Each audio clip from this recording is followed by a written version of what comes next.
বিসমিল্লাহির রহমানির রহিম।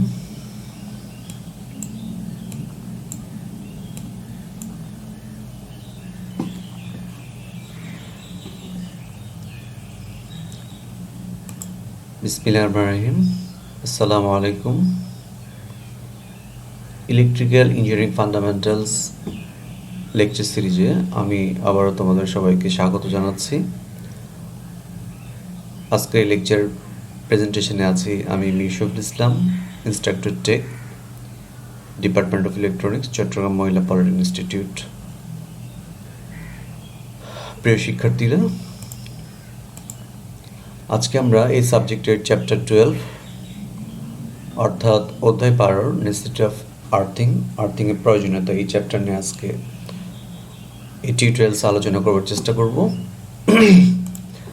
আমাদের এই চ্যাপ্টারের সিলেবাসটা হচ্ছে আর্থিং কি সেটা নিয়ে আমাদের কথা থাকবে। আর্থিং প্রয়োজনীয়তা, আর্থিং কেন করতে হয় এবং বিভিন্ন ধরনের আর্থিং তালিকা এবং বিস্তারিত। চ্যাপ্টারটি বেশ ছোট কিন্তু খুবই গুরুত্বপূর্ণ আমাদের ব্যবহারিক জীবনে। আমরা শুরুতেই আর্থিং কি সেটা জানবার চেষ্টা করি। কোনো তারের আবরণ, কলকব্জা কিংবা আসবাবপত্রের ব্যবহারে ধাতব আবরণ প্রভৃতির সঙ্গে মাটির বৈদ্যুতিক সংযোগ স্থাপন করাকে আমরা আর্থিং বলছি।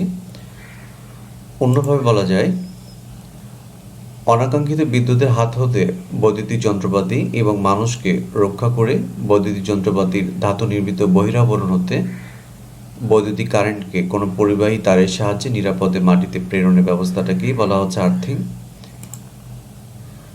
এখানে দেখো একটা বৈদ্যুতিক যন্ত্র, যেমন মোটরের একটা সিম্বল দেওয়া আছে। এখানে ফেজ এবং নিউট্রাল দিয়ে মোটরটি চলছে, কিন্তু মোটরের বহিরাবরণটি সাধারণত মেটালিক থাকে, তোমরা জানো।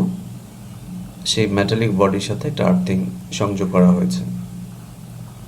এবং আর্থিং কেন করতে হচ্ছে সেটা আমরা পরবর্তীতে আরও ভালো বিস্তারিতভাবে জানার চেষ্টা করব। আর্থিংয়ের প্রয়োজনীয়তা: বজ্রপাত, শর্ট সার্কিট কিংবা ইনসুলেশন নষ্ট হয়ে বা অন্য কোনো কারণে ইলেকট্রিক্যাল ইকুইপমেন্ট বা সিস্টেমের ভোল্টেজ বেড়ে গেলে তা মাটিতে পৌঁছে দেওয়ার জন্য আর্থিং করা হয়।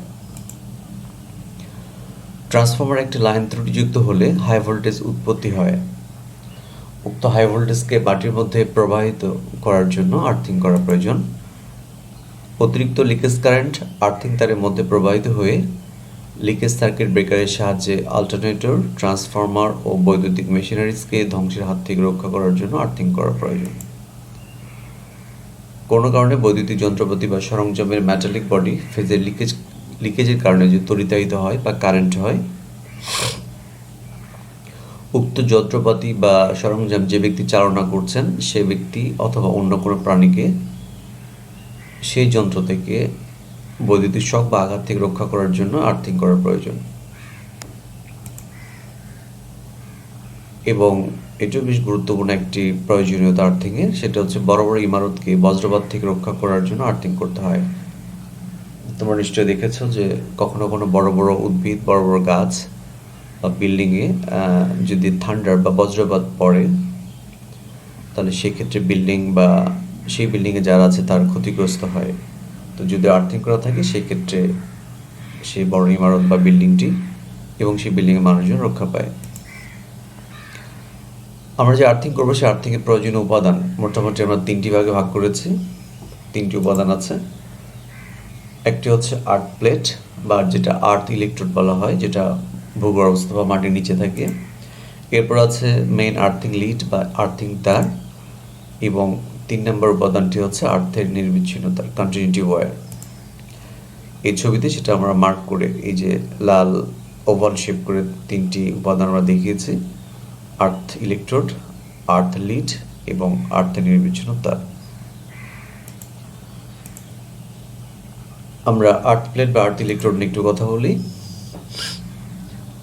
মাটির নিচে পুঁতে রাখা যে মেটালিক পাত, রড বা পাইপের সাহায্যে তারের মাধ্যমে আগত কারেন্ট মাটিতে ডিসচার্জ করা হয় তাকে আর্থিং ইলেকট্রোড বলে। আর্থিং ইলেকট্রোডের সাইজ বৈদ্যুতিক লোডের উপর নির্ভর করে। বিভিন্ন প্রকার আর্থ ইলেকট্রোড আছে, আমরা একটু দেখে নিই। যেমন pipe electrode, rod electrode, plate electrode, strip বা কন্ডাক্টর ইলেকট্রোড এবং শীট ইলেকট্রোড।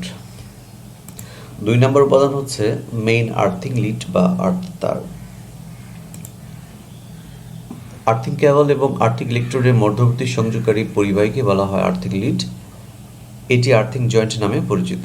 আর্থিং কেবল এবং আর্থিং ইলেকট্রোড মিলিত বিন্দুটি সংযোগকারী বিন্দু হিসেবে পরিচিত। তো এই ক্ষেত্রে একটা ব্যাপার লক্ষ্য করতে হবে, সেটা হচ্ছে আর্থিং লিডের আকার বা ক্ষেত্রটি ইনস্টলেশন ব্যবহৃত ফেজ বা নিউট্রাল তারের অর্ধেকের চেয়ে কম হওয়া উচিত নয়। মানে মিনিমাম অর্ধেকের মানে বেশি হতে হবে, এবং লিডের বৃহত্তম আকার 3 SWG এবং সর্বনিম্ন আকার 8 SWG এর চেয়ে কম হওয়া উচিত নয়। এখানে SWG মানে স্ট্যান্ডার্ড ওয়্যার গেজকে বোঝানো হয়েছে। এবং 3 নম্বর উপাদান হচ্ছে আর্থের নিরবিচ্ছিন্ন তার। এই কেবল বা তারের সাহায্যে ইলেকট্রিক্যাল সিস্টেমে ব্যবহৃত সামগ্রিক ধাতব অংশ এবং নিউট্রালকে আন্তঃসংযোগ করে আর্থিং লিডের সাহায্যে সংযুক্ত করা হয়। এর মাধ্যমে প্রবাহিত হয়ে আর্থিং কারেন্ট আর্থ ইলেকট্রোড এ যায় এবং অতিরিক্ত কারেন্ট ডিসচার্জ হয়।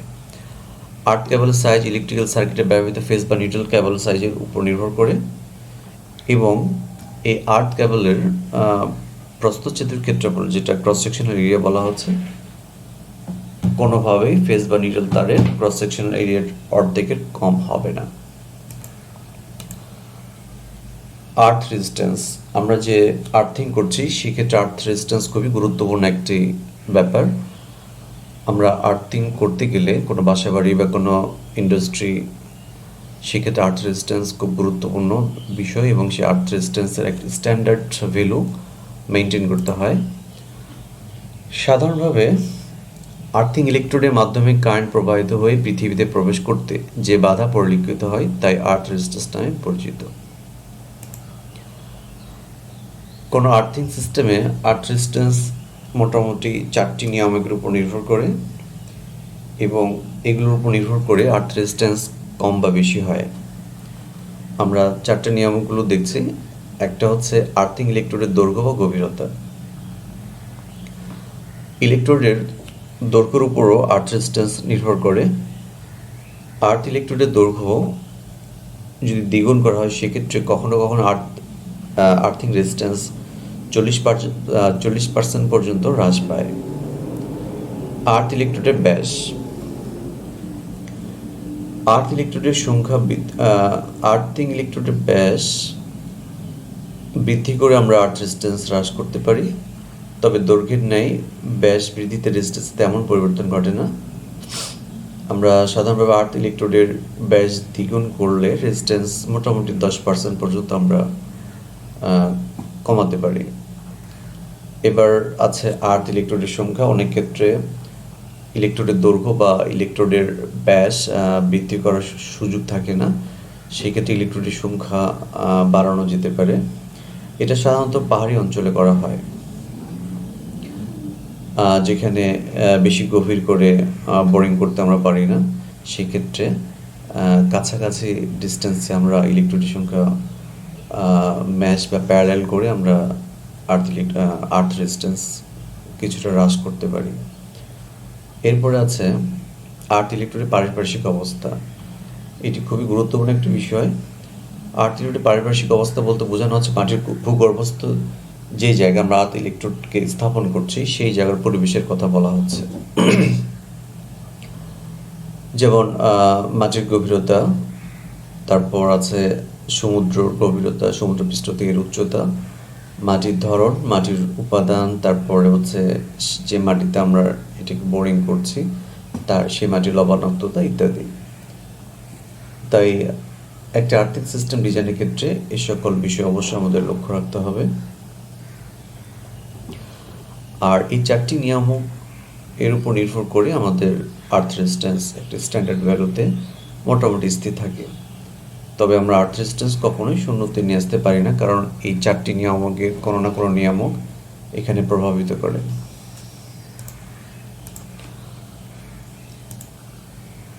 আমরা বিভিন্ন ক্ষেত্রে যে আর্থ রেজিস্ট্যান্সের একটা স্ট্যান্ডার্ড ভ্যালু আছে সেটা একটা চার্ট বা টেবিল দেখতে পাচ্ছি।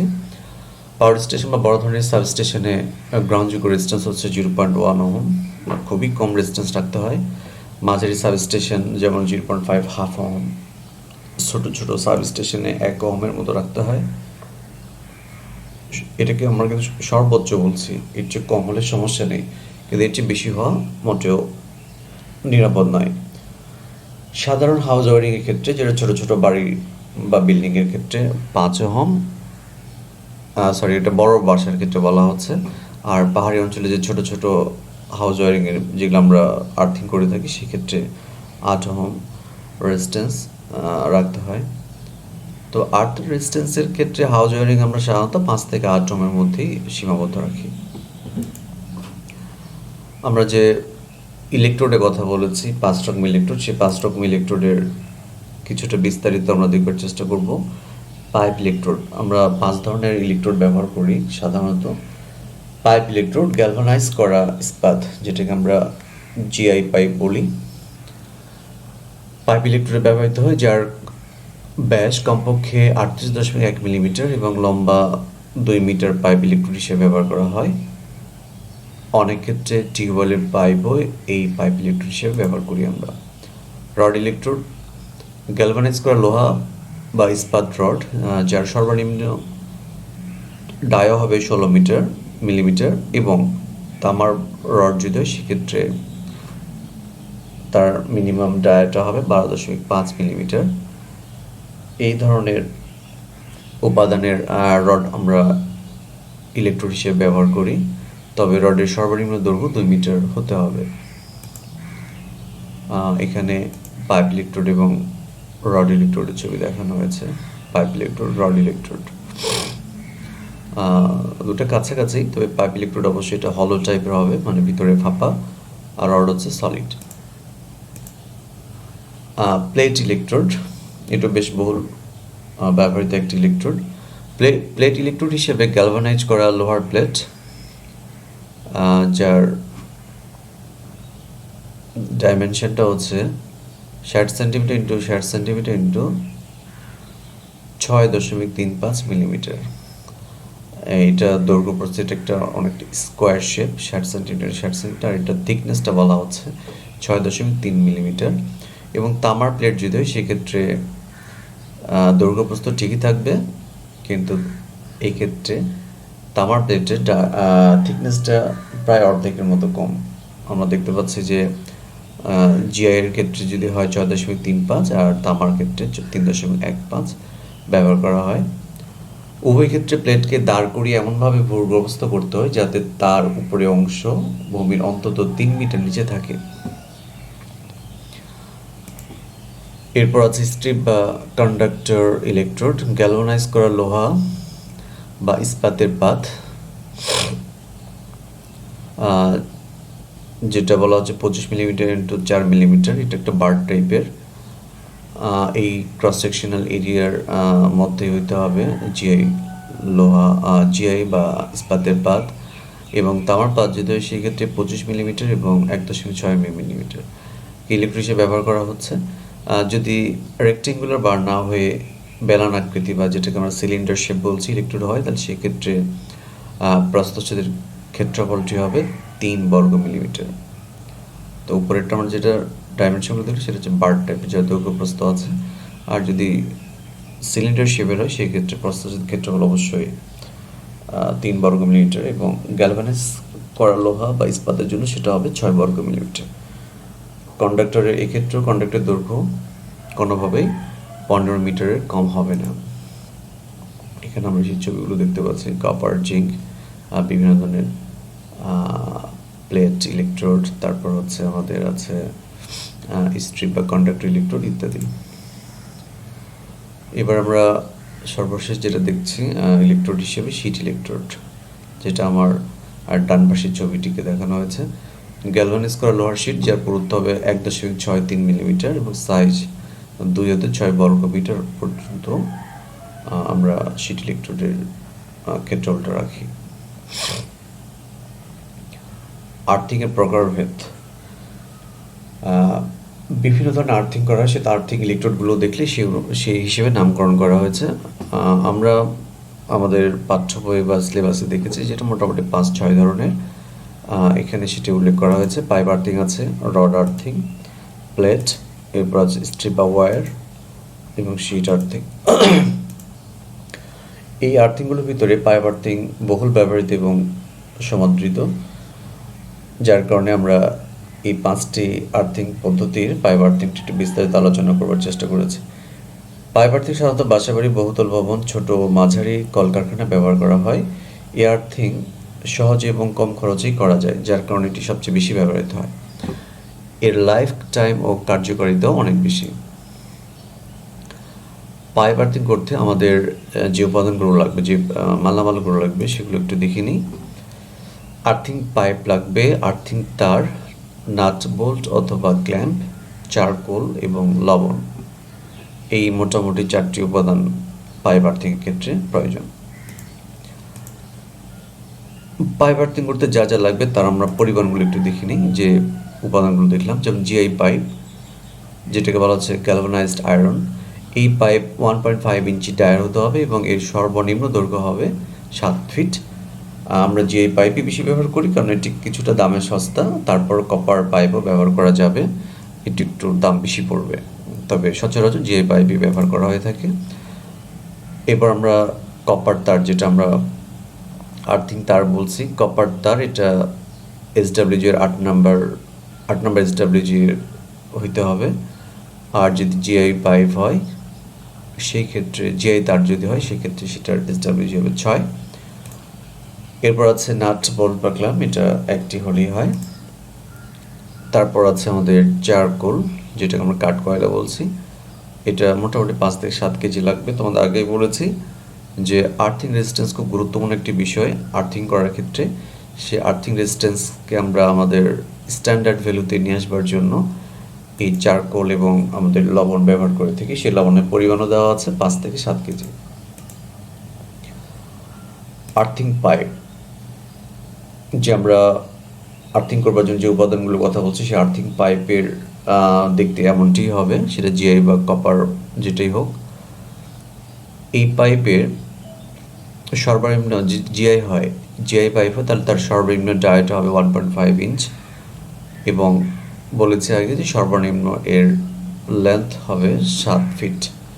এবং তোমরা এখানে দেখতে পাচ্ছ যে এই জিআই পাইপের সর্বশেষ এই প্রান্তটি কিছুটা ক্রস করে দেওয়া আছে, কাটা আছে। কারণ বোরিং করার ক্ষেত্রে যদি আমরা মাটিতে পুঁততে চাই, তাহলে সেক্ষেত্রে মাথাটি এভাবে সুচালু করতে হবে। এবং যেটা হলো টাইপের পাইপ, এবং এই পাইপের গায়ে দেখো বেশ কিছু ছিদ্র করা আছে। এই ছিদ্র করার কারণটি হচ্ছে, যদি আমাদের মাটি শুষ্ক থাকে, সেই ক্ষেত্রে আর্থিং রেজিস্ট্যান্সটা বেড়ে যায়। আর এই আর্থিং রেজিস্ট্যান্স বাড়ানোটা মোটেও আমাদের জন্য কাম্য নয়। সে আর্থিং রেজিস্ট্যান্স মোটামুটি একটি স্ট্যান্ডার্ড ভ্যালুতে রাখবার জন্য আমরা এই পাইপের মধ্যে দিয়ে পানি প্রবেশ করিয়ে দিই, এবং সেই পানি প্রবেশ করার জন্য এই মাথায় একটি কনিক শেপ করা আছে আর কি, একটা ফানেল তৈরি করা আছে, শেপ করা, যেখানে পানি ঢালতে সহজ হয়। এবং এই পানিগুলো এই ফুটোগুলো দিয়ে বের হয়ে আশপাশের মাটিগুলোকে সিক্ত করবে এবং এর মাধ্যমেই আর্থিং রেজিস্ট্যান্স সর্বনিম্ন ভ্যালুতে রাখবার চেষ্টা করবে। আর্থিং তার, সেটা কপারেরও হতে পারে, জিআইয়েরও হতে পারে। আমি বলেছি যে কপারের হলে এসডাব্লিউজি 8 হবে এবং জিআইয়ের হলে এসডাব্লিউজি 6 হবে। নাট বা বোল্ট বা ক্ল্যাম্প, যেটা দেখতে পাচ্ছ যে আমাদের আর্থ ইলেকট্রোডের সাথে কিভাবে আমরা আর্থিং তার সংযোগ করব এই নাট বোল্ট বা ক্ল্যাম্পের সাহায্যে, সেটা ছবি দেখানো হয়েছে। এবং চারকোল এবং লবণ, চারকোল তো বলেছি কাঠ কয়লা যেটা, সেটা দেখতে এমনই, 5-7 কেজি লাগবে এবং লবণ লাগবে 5 থেকে 7 কেজি এই পরিমাণ। এবং এগুলোর মাধ্যমে আমরা ইলেকট্রোড আশপাশে মাটিগুলোকে সিক্ত রাখি এবং আর্থ রেজিস্ট্যান্সটা একটা স্ট্যান্ডার্ড ভ্যালুতে মেনটেন করবার চেষ্টা করি।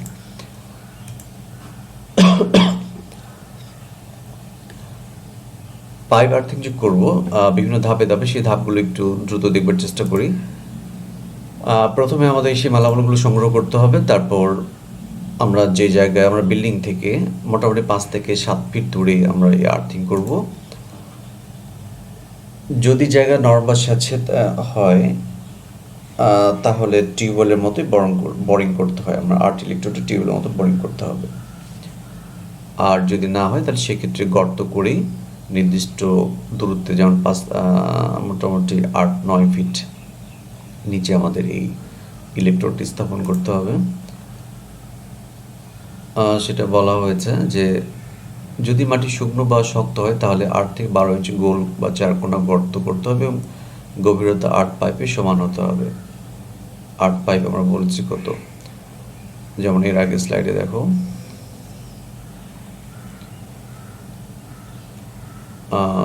জিআই যদি হয় তাহলে মোটামুটি সর্বনিম্ন 7 ফিট। আমরা 7 ফিটের বেশিও গভীর করতে পারি, তবে যদি আমাদের ইলেকট্রোডের দৈর্ঘ্য 7 ফিট হয় তাহলে 7 ফিটের মতো গভীরতা করলেই হবে।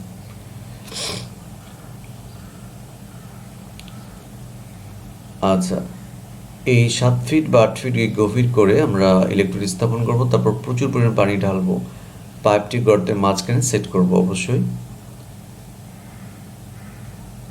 তারপর স্তরে স্তরে চারকোল এবং লবণ দিয়ে এই সর্বশেষে আমরা গর্তটি মাটি দিয়ে পূর্ণ করে দেব। পূর্ণ করার পরে পাইপের মাথায় নাট বোল্ট বা ক্ল্যাম্প দিয়ে আর্থ তার খুব ভালো করে লাগিয়ে দিব। তারপর পাইপের মুখে সিমেন্টের চেম্বার, যেটাকে পিসিসি বলা হচ্ছে, প্লেন সিমেন্ট কনক্রিট, এই চেম্বার করে দিতে হবে আমাদের এই আর্থিং ইলেকট্রোডটি মাটিতে ভরাট করবার পর। এবং পাইপের মাথায় নেট দিয়ে একটি ফানেল সেট করতে হবে, যেটা তোমরা ছবিতে দেখেছো, যাতে আমরা সহজেই পানি এই পাইপ ইলেকট্রোডের মধ্য দিয়ে দিতে পারি। এতে করে কি হবে, মাটিটি সিক্ত থাকবে এবং আর্থিং রেজিস্ট্যান্সটি কম হবে। তাহলে আমরা পাইপ আর্থিং ক্ষেত্রে আমরা যে বিষয়গুলো লক্ষ্য করেছি তার ক্ষেত্রে সেই ক্ষেত্রে দুটি বিষয় খুবই গুরুত্বপূর্ণ, যেটা আমাদের মাথায় রাখতে হবে। একটি হচ্ছে মাটির ধরন, বারবারই বলেছি মাটি ভিজে এবং স্বেচ্ছাতে রাখতে হয়।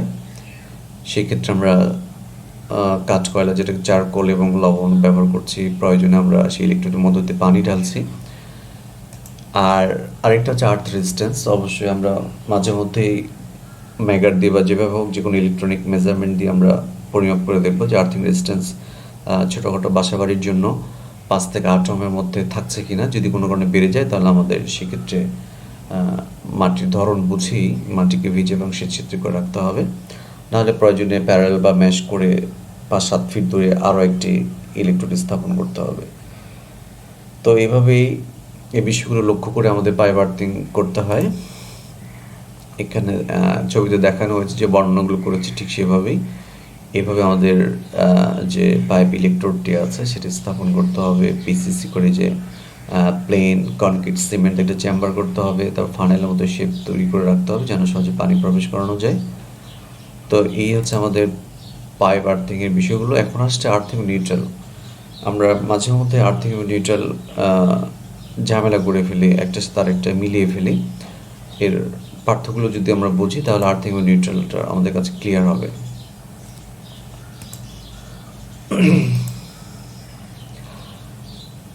আর্থিং সরাসরি মাটির সাথে যুক্ত থাকে, যেটা আমরা এতক্ষণ তো আলোচনাই করলাম। আর নিউট্রাল লাইন পাওয়ার স্টেশনে বা ট্রান্সফরমারেই ফেরত যায়। নিউট্রাল কারেন্টের জন্য অপেক্ষাকৃত ছোট পথ বা সার্কিট প্রদান করে, আর আর্থিং ব্যবহারকারীকে নিরাপত্তা প্রদান করে অতিরিক্ত কারেন্ট মাটিতে ডিসচার্জ করে। এবং নর্মাল অপারেশনে নিউট্রাল কারেন্ট প্রবাহিত হয়। আর আর্থিং শুধু বিপজ্জনক পরিস্থিতিতে শর্ট সার্কিটের মাধ্যমে দ্রুত বিদ্যুৎ মাটিতে পৌঁছে দেয়। এই সময় ফিউজ জ্বলে যায় এবং ব্যবহারকারী যন্ত্র রক্ষা পায়। আমরা নিউট্রাল এবং গ্রাউন্ড বা আর্থিংয়ের আমরা সংযোগে একটা ছবি দেখতে পাচ্ছি। এটা একটা প্লাগের ছবি। তোমরা অনেক 3 পিন প্লাগ দেখেছো। 3 পিন প্লাগের ভিতরে একটা পয়েন্ট নিউট্রালে থাকে, একটা ফেজ এবং একটা থাকে আমাদের আর্থিংয়ের লাইন। অনেক ক্ষেত্রে আমরা আমাদের প্লাগগুলোতে মাত্রই 2টা লাইন দেখি, একটি হচ্ছে নিউট্রাল আর একটি হচ্ছে ফেজ। অনেক ক্ষেত্রে আর্থিং করা থাকে না। তবে আমি অবশ্যই তোমাদের বলবো যে প্রত্যেকটি বাসা বাড়িতে আর্থিং সিস্টেম থাকতে হবে এবং প্লাগে বা আমরা যে ইলেকট্রিক্যাল ইকুইপমেন্টগুলো ব্যবহার করছি বিভিন্ন লোড, সেই লোডগুলোতে অবশ্যই এই 3টি তারেরই সংযোগ থাকতে হবে। এতে করে যদি কোনো কারণে মেটালিক বডি আছে, এরকম কোনো ধরনের ইলেকট্রিক্যাল ইকুইপমেন্ট যদি থাকে বা লোড কোনো কারণে যদি ফেজের লিকেজের কারণে যদি সেটা তড়িতায়িত হয়, আমরা হাত দিলে পা যদি খালি থাকে সেক্ষেত্রে ইলেকট্রিক শক পাওয়ার একটা ভয় থাকে। আর যদি আর্থিং করা থাকে তাহলে সেক্ষেত্রে অতিরিক্ত কারেন্ট তোমার শরীর দিয়ে না যেয়ে সেটা আর্থিংয়ের মাধ্যমে মাটিতে চলে যাবে এবং তুমি নিরাপত্তার মধ্যে একটা থাকবে এবং তুমি বেঁচে যাওয়ার সম্ভাবনা থাকবে। তো এই হচ্ছে আমাদের আজকের এই চ্যাপ্টারের এক ছোট্ট একটি টিউটোরিয়াল। এরপর যদি তোমাদের কোনো প্রশ্ন থেকে থাকে অবশ্যই এই ভিডিওর কমেন্টসে জানাবে এবং সেগুলোর উত্তর আমি দেওয়ার চেষ্টা করব। তো সবাই ভালো থেকো, সবাইকে অসংখ্য ধন্যবাদ।